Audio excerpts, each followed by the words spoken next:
నమస్కారం. నేను సంబార భూమయ్య, సహకార ధర్మపీఠ వ్యవస్థాపక ధర్మకర్తను. ప్రియమైన ప్రజలారా, సహకారవేత్తలారా, వినియోగ సభ్యులారా,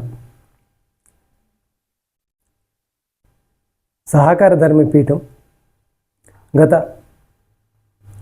6 సంవత్సరాలుగా దేశంలో సహకార భావజాలాన్ని రక్షిస్తూ ప్రచారం చేస్తూ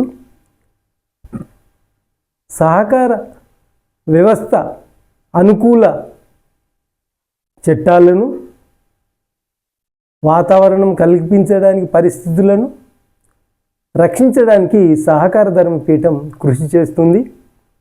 ఈ కృషిలో సహకార ధర్మపీఠం తన స్థాయి మేరకు విజయవంతంగా అయిందనేది మీకందరికీ తెలుసు.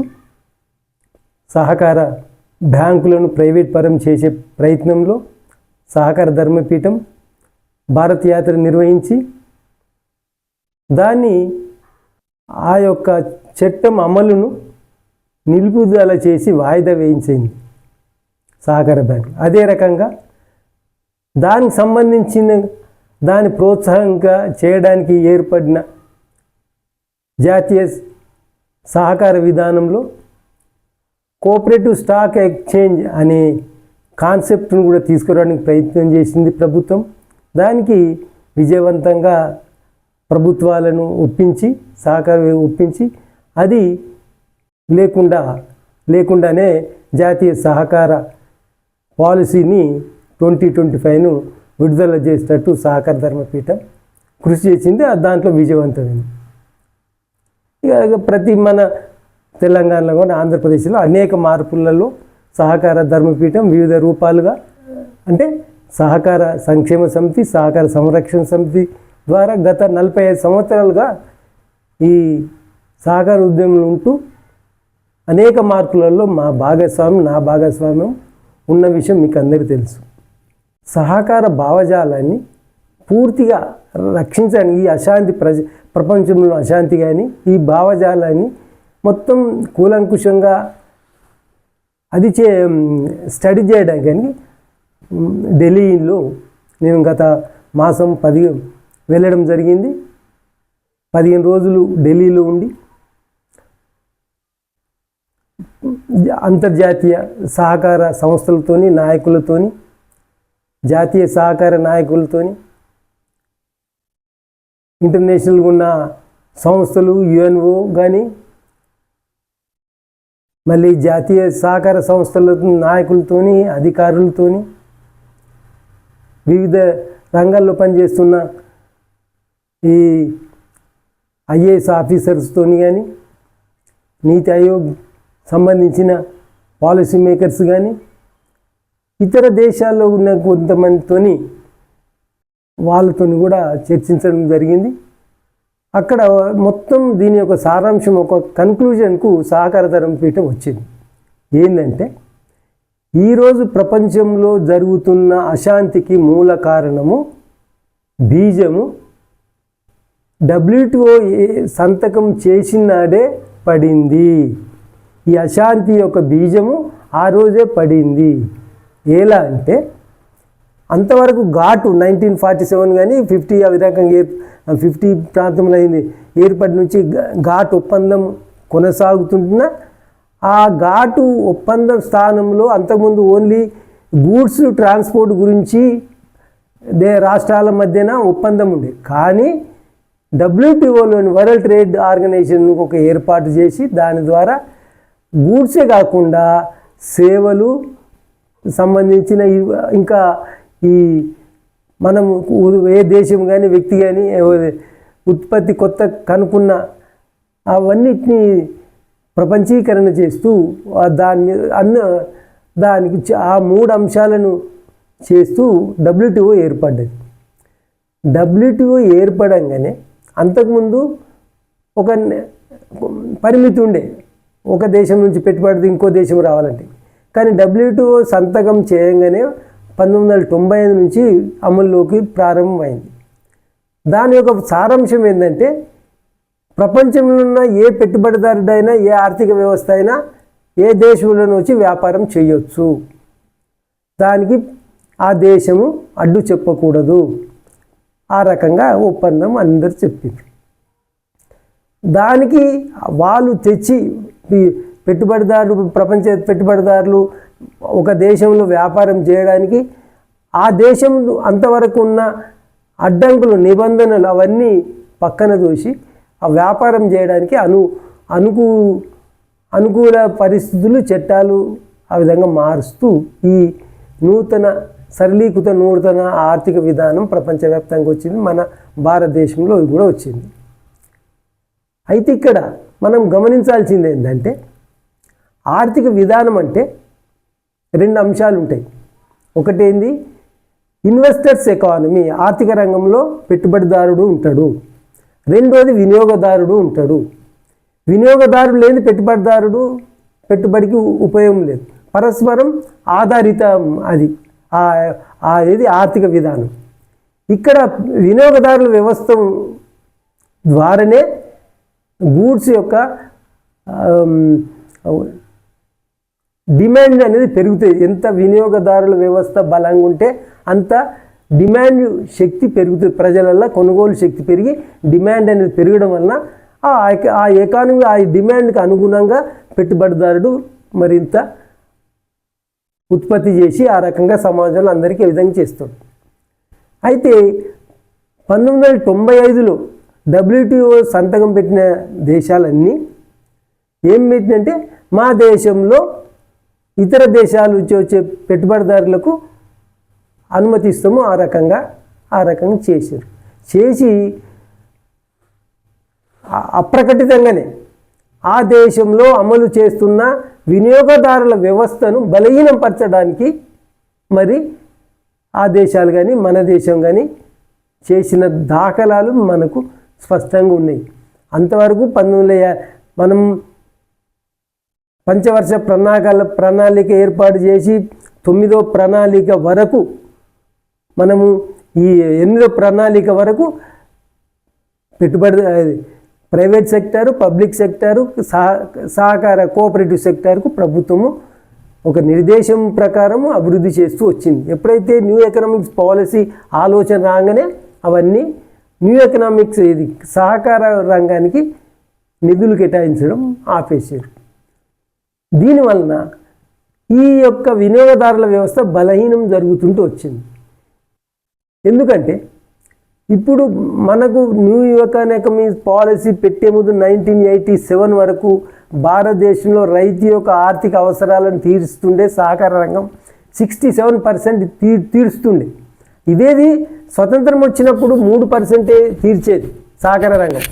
కానీ ఈ 8 పంచవర్ష ప్రణాళికల అనంతరము సహకార రంగము వ్యవసాయ గ్రామీణ వ్యవస్థలో వ్యవసాయ మరి చేతి వృద్ధుల వాళ్ళందరి అవసరాలలో 67% తీర్చేది. ఎప్పుడైతే న్యూ ఎకనామిక్స్ పాలసీ మనం WTO సంతకం పెట్టి విధానం చేసినామో సహకార విధానానికి ఆర్థిక చేయుత కానీ దాన్ని ప్రమోట్ చేయడం కానీ తగ్గిపోయింది. ఇప్పుడు మనం 30 సంవత్సరాలు జరిగింది. దానివలన వినియోగదారుల వ్యవస్థ కుంటుపడ్డది. అంటే సహకార విధానం కుంటుపడడం వల్ల ఇప్పుడు ఎంత ఉంది, రైతు వ్యవసాయ ఈ చేతి వృద్ధులకు 10% మాత్రమే ఇవ్వగలుగుతుంది ఈ సహకార రంగం. అంటే మిగతా అంతా ప్రైవేట్ రంగంలోకి లేకుంటే ఇతర రకంగా విదేశీ సంస్థల ఆధీనం వ్యాపార ఆధీనంలోకి పోయిండొచ్చు. ఇంకో రకంగా ఆ రకంగా ప్రజల కొనుగోలు శక్తి తగ్గి ఈ రకంగా దేశీయ పెట్టుబడిదారీ వ్యవస్థ నిర్వీర్యం అవడం, ప్రపంచ అనుకూల ఆర్థిక శక్తులు బలంగా కావడం మనం చూస్తున్నాం. ఈ రకంగా చేయడం వల్ల ఏమవుతుంది, సమాజంలో కొంత కేంద్రీకరణ జరుగుతుంది, సంపద కేంద్రీకరణ జరుగుతుంది, పంపిణీ కేంద్రీకరణ జరుగుతుంది, ఉత్పత్తి విధానం జరుగుతుంది. మరో పక్కగా విశాల క్షేత్రమైనటువంటి సహకార విధానము ఇది నిర్వీర్యమైంది. దీన్ని ప్రైవేట్ శక్తులు హస్తగతం చేసుకోవడానికి ప్రయత్నం చేస్తుంది. ప్రైవేట్ శక్తులు అంటే భారతీయులు కాదు, విదేశీ పెట్టుబడిదారీ అనుకూల సంస్థలు ఈ రంగంలోకి వస్తున్నాయి. దీనివలన సంపద అంతా మళ్ళీ విదేశాలకు పోతుంది, వీళ్ళు ఒక కొనుగోలు. ఈ రకంగా ప్రజలలో కొనుగోలు శక్తి తగ్గుతుంది. మళ్ళీ ప్రజలలో వచ్చే యూత్లలో అన్ఎంప్లాయ్మెంట్ పెరుగుతుంది. చాలామంది నిరాశ్రులు అవుతుండ్రు, నిరుద్యోగులు అవుతుండ్రు. సో ఇదంతటి కారణం ఇదేంటంటే 1995లో WTO ఒప్పందం చేసుకున్నప్పుడు సహకార రంగము దేశంలో చిన్న అంటే మీడియం స్మాల్ ఎంటర్ప్రైజెస్ను రక్షణకు కొన్ని నిబంధనలు పెట్టుకునేది ఉండే. అంటే ఏంది? సహకార విధానం వినియోగదారుల విధానం కదా. వినియోగదారులకు బలంగా ఉంటేనే కదా పెట్టుబడిదారుడు అతనికి డిమాండ్ పెరిగేది. కానీ అవన్నీ చేసుకుంటా వినియోగదారులనే వ్యవస్థను స్థానంలోనే వాళ్ళు రావడానికి ప్రయత్నం చేసి ఈ రకంగా ఇప్పుడు వినియోగదారుల వ్యవస్థను నిర్వీర్యం చేయడం వలన ప్రజలలో రకంగా అశాంతి విధంగా జరుగుతుంది. సో ఇప్పుడు ప్రధాన సమస్య ఇంతమంది నేను చర్చించిన అనంతరం ఒక నిర్ధారణ ఏం జరిగిందంటే వినియోగదారుల వ్యవస్థ, వినియోగదారులు 70% ఉంటారు ప్రపంచంలో. ఈ 70% వినియోగదారులకు సంబంధించిన సహకార సంఘాలు, వివిధ సహకార సంఘాలు, ఏది పరపతి సహకార సంఘాలు కానీ, సహకార బ్యాంకులు కానీ, మార్కెటింగ్ DCMLs కానీ, రాష్ట్ర సహకార కానీ, ఇతర ఉత్పత్తి సహకార సంఘాలు కానీ, మళ్ళీ సూపర్ బజార్లు కానీ, లేబర్ కాంట్రాక్ట్ సొసైటీ, వీళ్ళందరూ దాని కింద వస్తారు. సో వీళ్ళన్నీ నిర్వీర్యం అవుతుంది. దీన్ని భాగస్వామ్యం వీళ్ళు వ్యాపారము ప్రైవేట్ రంగము ఎంత పెరుగుతున్న దశలో వీళ్ళు తగ్గుకుంటూ వచ్చిండు. ఈ తగ్గుకుంటే ఎట్లయితే తగ్గుకుంటూ వచ్చిందో అంతంత ఈ నిరుద్యోగం పెరిగింది, నిరాశ్రులు చాలా మంది అయింది. సో దీనికి మూల కారణము ఆ రోజు ప్రభుత్వాలు WTO అమలు చేసేటప్పుడు దీనికి రక్షణ అనేది సహకార ఆర్థిక విధానానికి, వినియోగ ఆర్థిక విధానానికి 70% ఉన్న ప్రజలకు రక్షణ గురించి ఈ 5% ఉన్న పెట్టుబడిదారి వ్యవస్థల యొక్క పెట్టుబడిదారుల యొక్క ప్రయోజనాల గురించే ఈ యొక్క WTO ఒప్పందం జరిగింది. న్యూ ఎకనామిక్స్ పాలసీ వచ్చింది. కానీ మెజారిటీ 70% ప్రజలకు యొక్క ప్రయోజనాల గురించి ఈ నూతన ఆర్థిక విధానం భాగస్వామ్యం కావడానికి అవకాశం లేకుండా చేసింది. సో ఇక్కడ మూలం ఏం జరిగిందంటే ఆ WTO ఒకవేళ మనం ప్రపంచీకరణ సూత్రాలను మనం అందరూ బైండ్ చేయవలసిందే, అది కొనసాగించవలసిందే. కానీ ఇప్పుడు శాంతి వర్ధిల్లాలంటే విధిగా వినియోగదారుల ఆర్థిక వ్యవస్థకు ఒక ఒప్పందం అనేది జరగాలి. WTOలో ఏ రకంగా అయితే పెట్టుబడిదారులకు నిరాఘాటంగా ఏ దేశంకి వాళ్ళు ఎట్లా వాళ్ళ ప్రయోజనాలకి ఎటువంటి అగ్రిమెంట్ జరిగిందో అదే అగ్రిమెంటులో ప్రతి దేశంలో సహకార వ్యవస్థను, ఎందుకంటే సహకార వ్యవస్థను అభివృద్ధి చేయడానికి, రక్షించడానికి కూడా అటువంటి నిబంధన ఒప్పందం అనేది జరిగి ఉండాలి. ఇప్పుడు జరగాలి. ఇప్పుడు జరగకుంటే పూర్తిగా ప్రపంచము అశాంతి వరకు పోతుంది. అది ఎక్కడ దారి తీస్తుందో మనకు అర్థం కాదు. అది వాళ్ళ ఉనికికే, ఆ మార్కెట్ ఎకానమీకి ఉనికికే, పెట్టుబడిదారునికి ఉనికికే ప్రమాదం కూడా రావచ్చు. కాబట్టి ఈ శాంతి వర్ధిల్లాలంటే వాళ్ళు కూడా ప్రతి పెట్టుబడిదారు కూడా, విదేశీ పెట్టుబడిదారు కూడా వ్యాపారం సక్రమంగా చేయాలనుకుంటే, శాంతి ప్రజలంతా శాంతియుతంగా ఉండాలంటే విధిగా ఈ సహకార విధానము వినియోగదారుల విధానము. కాబట్టి దీనికి రక్షణకు WTOలో ఒప్పందం ఉండడం చాలా అవసరమని ఒక అభిప్రాయానికి వచ్చి ఇమీడియట్గా దీనికి పరిష్కారం ఇదొకటే మార్గము అని చెప్పి సహకార ధర్మపీఠం పోయింది. ఇదన్నిటికీ మనకు ప్రపంచానికి ఒక దేశం లేదు కాబట్టి అన్ని ప్రపంచాల సంఘీభావంగా ఒకటి UNO ఉంది. ఆ UNOనే అన్ని వీటిని సమన్వయం చేస్తుంది. సో ఈ అంతర్జాతీయ ప్రపంచ దేశాల UNO, ఈ యునైటెడ్ నేషన్స్ ఆర్గనైజేషన్కు మన సెక్రటరీ జనరల్కు ఒక వినతి పత్రం సహకార ధర్మపీఠం సబ్మిట్ చేసింది. ఎట్లంటే ఈరోజు 1995లో ఏ రకంగా మీరు WTO అగ్రిమెంట్లో ఈ వినియోగదారుల ఆర్థిక వ్యవస్థ అని విస్మరించబడింది.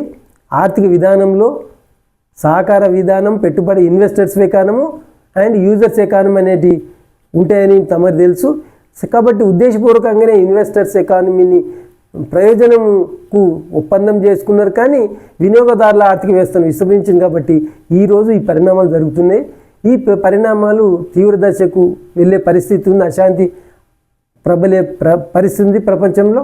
కాబట్టి మీరు చొరవ తీసుకొని ప్రపంచ దేశాలను అన్నిటికీ మళ్ళీ ఒప్పించి వినియోగదారు ఆర్థిక వ్యవస్థకు రక్షణకు అభివృద్ధికి అంటే సహకార విధానం, ఆ దేశంలో సహకార విధానం రక్షణకు అభివృద్ధికి వివిధ రంగాల అభివృద్ధికి చర్యలు ఉండేటట్టు తీసుకోవాలి.